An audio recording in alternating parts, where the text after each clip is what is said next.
કોનો શિકાર અને કેમ છટકી ગયો અમને શું ખબર? બિચારા નિર્દોષ બે સાધુ હતા. અરે શું ચાલ્યા આવીએ છીએ? આ ઘોડી ભડકતી હતી, તમને દેખાતું નહોતું? અરે ભાઈ, અમને કઈ ખ્યાલ રહ્યો નહીં તમારી ઘોડી. શું ખ્યાલ ન રહ્યો? ઉભા રહો. અને ક્રૂરતાનું મૂર્તિમંત સ્વરૂપ એવા જસાભાઈ બોલ્યા, હમણાં તમારા વાહા કાબરે કરી દઉં, તમને ખ્યાલ ન રહ્યો એમ કરી અને હાથમાં ચાબુક લઈને સંતો પાસે આવ્યા અને ફડાક ફડાક ચાબુક વીંજવા લાગ્યા. એ નિર્દય હૃદયે સંતોને ચાબુક મારે છે અને ભગવાનના બે સંત હાથ જોડતા જોડતા સ્વામિનારાયણ સ્વામિનારાયણ ભજન કરે છે. મૂંગે મોએ માર સહન કરી લે આ સંતોની ધીરજ જોઈ અને 15-20 ચાબુક ફટકારીને પછી જસાભાઈ ઉભા રહ્યા. સામે ભલે નિર્દય હૃદય હતું, ક્રૂર હૃદય હતું, પણ સંતમાંથી નીકળતો એ જીવ પ્રત્યેનો પ્રેમ એટલો હતો કે ક્રૂર હૃદયને ઊભું રાખી દીધું. સંતો કહે, ભાઈ તમે અમને ભલે માર માર્યો, પણ અમારે તમને એક હિતની વાત કહેવી છે. અરે તમે શું મને હિતની વાત કહેવાના? આમ ભગવી પોતળી પહેરીને ને ટીલા ટપકા તાણીને મારી ઘોડીને ભડકાવીને શિકારની મારી મજા પર પાણી ફેરવી દીધું અને હવે તમે મને હિતની વાત કહેવાના છો? પવનની ફૂકે જેમ બુઝાતો અગ્નિ સતેજ થાય એમ ડોળા કાઢીને સંતોને ડરાવ્યા હો. પણ સામેથી પ્રેમી હૃદય હતું. સંતો હાથ જોડીને કે ભાઈ હજી જો તમે માની જાઓ તો અમારે તમને એક હિતની વાત કહેવી છે.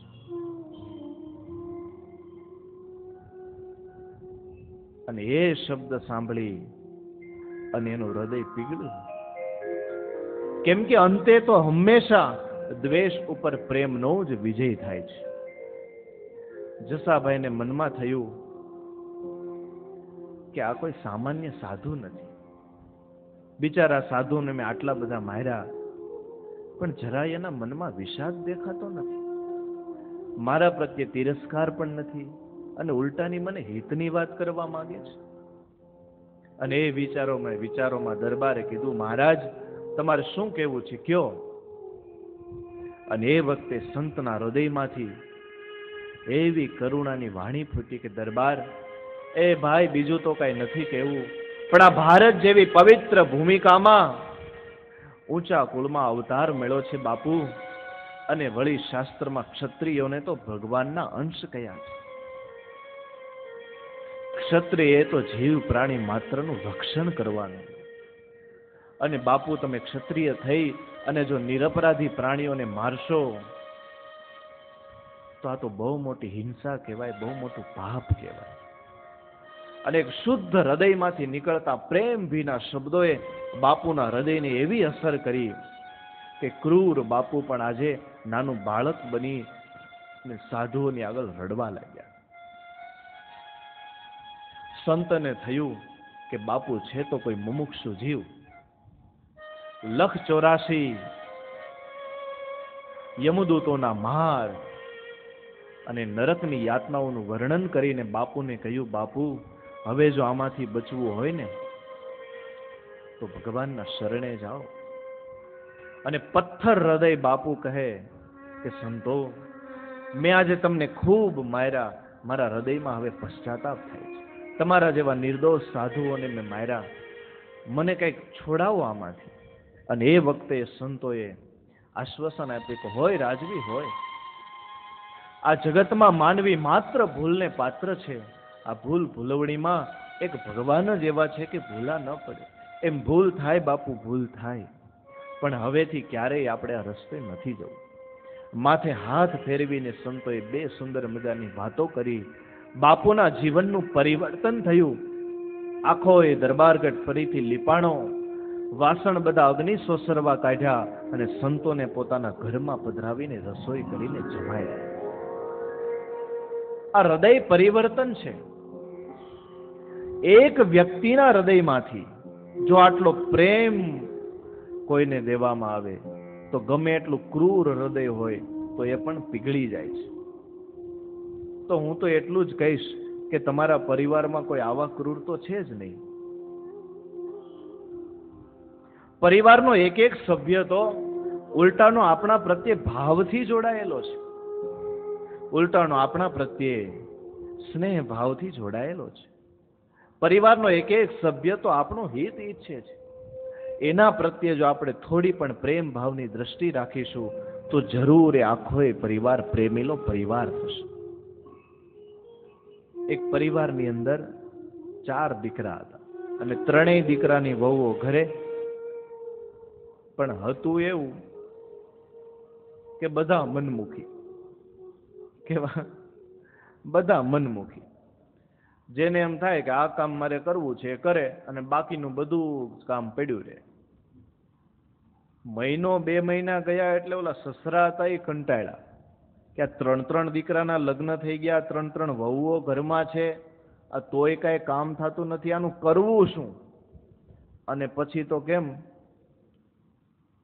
પેલું સ્કૂલમાં ટાઈમ ટેબલ હોય એમ ઘરમાં ટાઈમ ટેબલ બનાવ્યું. બધાયના વારા અઠવાડિયા અને અઠવાડિયું વાસણ ધોવાના, અઠવાડિયાને કપડાં ધોવાના, અઠવાડિયાને રસોઈ કરવાની.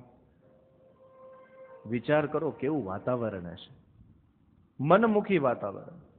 અને એમાં ચોથો દીકરો હતો નાનો, એના લગ્ન થયા. હવે ચોથા દીકરાના લગ્ન થયા, વહુ આવ્યા ઘરમાં. પણ હવે આવું ઘર હોય ખબર તો પડી જાય ને. અમે પધરામણી આવીએ એટલે ખબર પડી જાય હો કે ઘરમાં કેમ છે.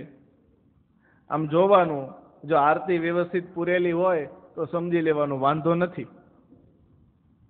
અને જો જઈએ પધરામણીએ અને પછી ભગત દિવેટીયું ગોતવા જાય અને બાકસ ગોતવા જાય અને વાઇટ ગોતવા જાય તો સમજી લેવું કે અહીંયા એટલે ઘર પરની પરિવારનું વાતાવરણ છે તો બધાને દેખાય.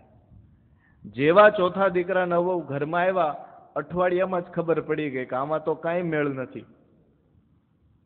પણ એણે મનમાં નક્કી કર્યું કે ભલે પરિવારના સભ્યો ગમે તેવા હોય પણ મારે આ પરિવારને, આ મારા પરિવારને મારે આદર્શ અને શ્રેષ્ઠ અને પ્રેમાળ બનાવવો છે.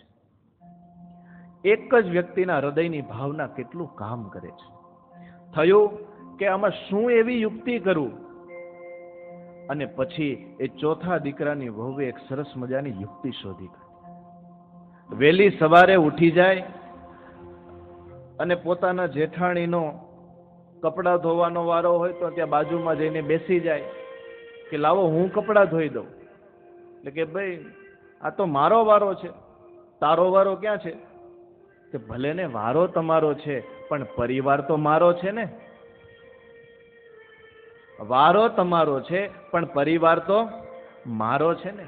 તમે તો આટલા વર્ષોથી બધાની સેવા કરો છો અને હું તો નવી આવી છું, મને તો હજી કાંઈ સેવાનો લાભ મળ્યો નથી, તો ચાલો ને મને એમ થયું કે હું સેવા કરી દઉં.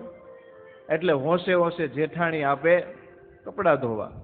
પણ આણે નક્કી કર્યું ભલે ગમે એટલું કામ કરવું પડે પણ મારા પરિવારને મારે શ્રેષ્ઠ બનાવવો છે.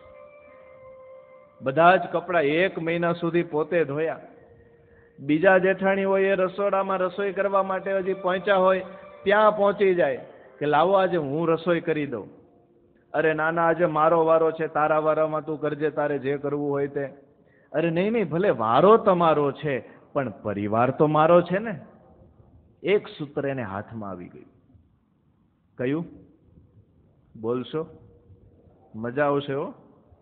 વારો તમારો છે પણ પરિવાર તો મારો છે ને. એટલે બીજા નંબરની જેઠાણી હતી એને પણ એમ થયું કે આ બહુ સારું હો, વારો તમારો પણ પરિવાર મારો, તો લ્યો રસોઈ કરો. પણ પરિવારના એક એક સભ્યને પોતાની સાથે રાખીને એકબીજાનો મહિમા કે અને આનું ફળ એટલું આવ્યું કે 1 મહિના પછી આ ચોથા દીકરાની વહુ કોઈ પણ કામ કરવા જાય કે લાવો હું કપડાં ધોઈ દઉં તો પોતાને ન બોલવું પડે પણ સામેવાળા બોલે ભલે વારો તમારો છે પણ પરિવાર તો મારો છે ને. રસોડામાં રસોઈ કરવા જાય, પોતાનો વારો હોય, 5 મિનિટ મોડા જાય તો 3 જેઠાણી પહોંચી ગઈ હોય કે ભલે વારો તારો છે પણ પરિવાર તો અમારો છે ને. ત્યારે એક વ્યક્તિના હૃદયની ભાવના, એક વ્યક્તિના હૃદયનો પ્રેમ આખા પરિવારને પરિવર્તિત કરી શકે છે. પરિવારના બધા જ સભ્યો એકબીજાને એકબીજા સભ્યોનો મહિમા કહે અને સમજે. આ બહુ એક્યુરેટ ઉપાય છે.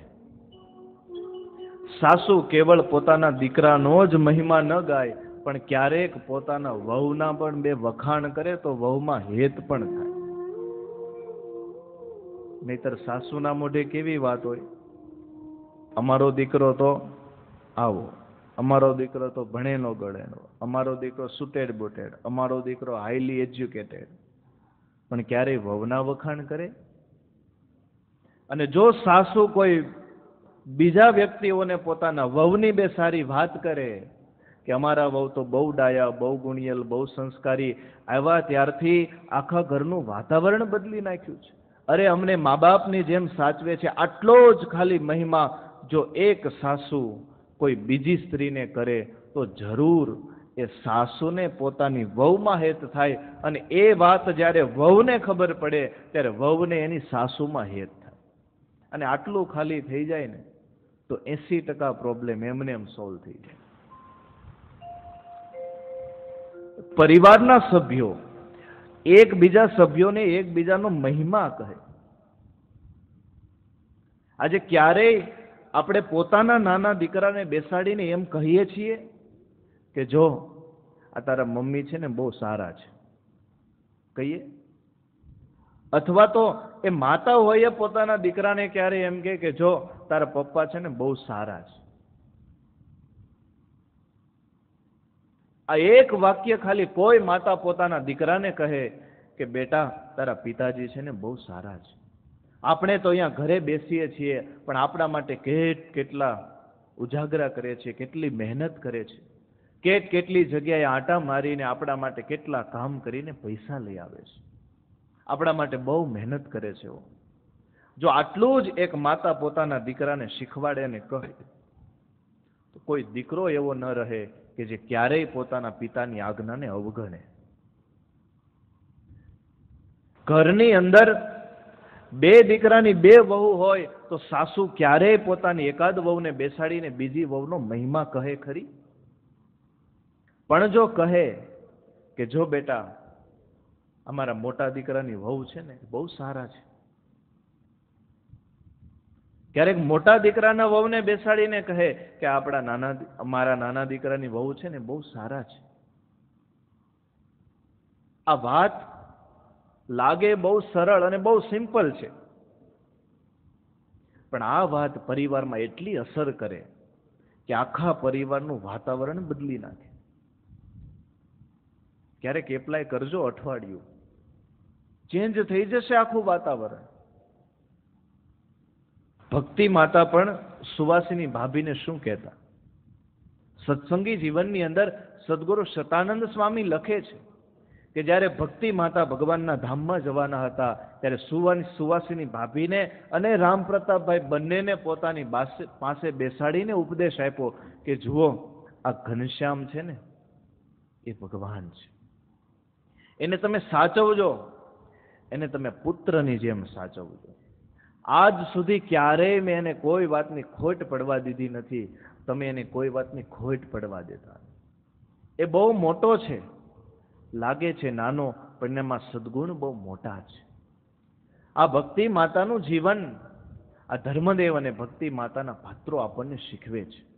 તો પરિવારના એક એક સભ્ય એકબીજાનો મહિમા કહે. અને કદાચ કોઈને એમ થાય કે એવા હોય તો કહીએ ને, તો ભાઈ વચને કા દારી જતા, કહેવામાં શું વાંધો છે, કોક દીક થઈ જાય. શ્રીજી મહારાજ ખુદ આ વાતની પુષ્ટિ કરે છે વચનામૃતમાં કે કદાચ અંદરથી એટલો બધો મહિમા ભાવ જાગતો ન હોય, પણ જો બહારથી નિર્માની ભાવે સેવા કરે અને હાથ જોડે તો એક દિવસ એવો મહિમા ભાવ આવી જાય. એમ કદાચ આપણે કહેવામાં 1 વર્ષ 2 વર્ષ અને 5 વર્ષ ભલે વીતી જાય, પણ જો 5 વર્ષે પરિવારનો એક એક સભ્ય આવો મહિમાવાન થાય તો બોલાય અને બોલાય જ. ત્યારે પરિવારની અંદર ભલે બધું લૂંટાઈ જાય પણ ક્યારેય પ્રેમને તૂટવા ન દો. રહીમન ધાગા પ્રેમ કા મત તોડો છિટકાય. પરિવારમાં ભલે 10, 5, 500, 1000 કે 10,000 રૂપિયા આમ તેમ થવા હોય તો થઈ જવા દો, પણ ક્યારેય પ્રેમ તોડો નહીં. કેમ કે તૂટે સે ફિર ના મળે, જો મિલે ગાંઠ પડી જાય. જો તોડ્યો તો પછી જોડાતો નથી, અને જો જોડાય તો ગાંઠ પડી જાય છે. ત્યારે આપણા પરિવારને આદર્શ બનાવવા માટેનું પ્રથમ મૂલ્ય છે પ્રેમ, હેત, સ્નેહ અને લાગણી. બીજું મૂલ્ય છે સંપ. પરિવારમાં એકતા, બધા હળી મળીને રહે. પૂજ્ય ગુરુવર્ય દેવકૃષ્ણદાસજી સ્વામી સૂત્ર આપે, સ્વામી કે જો સંપ રહેશે તો બધું રહેશે. અને આપણે પ્રસિદ્ધ ઉદાહરણ પણ જાણીએ છીએ. એક પિતાજી હતા, એને 3 દીકરા હતા, ત્રણેયને ભેગા કર્યા. અંતકાળની અવસ્થા હતી. એક લાકડી મગાવી, નાના શુક્લકડી દીકરાને આપી, તોડી નાખી. 3-4 લાકડીનો ભારો બનાવ્યો. બીજો થોડોક મજબૂત હતો, એને આપી. એણે આમ તેમ કરીને કળ કરીને તોડી નાખી. અને પછી 10 થી 12 લાકડીનો મજબૂત ભારો બનાવ્યો, અને મોટો મજબૂત દીકરો હતો એને આપ્યો. પણ એનાથી પણ એ લાકડીનો ભારો તૂટ્યો નહીં. અને પછી એ પિતાજીએ ઉપદેશ આપ્યો કે જો બસ આવી રીતે તમે ત્રણેય સંપીને રહેશો તો આ પરિવારને કોઈ તોડી નહીં શકે. આજે પરિવાર તૂટવાનું કારણ એ કુસંપ છે. પરિવારમાં 5 કે 10 સભ્યો હોય, પણ કોઈ એકબીજાની પાસે બેસવા પણ રાજી નથી થતા. એ આવે તો હું નહીં, ના આવે તો તે નહીં. આનું કારણ છે કુસંપ.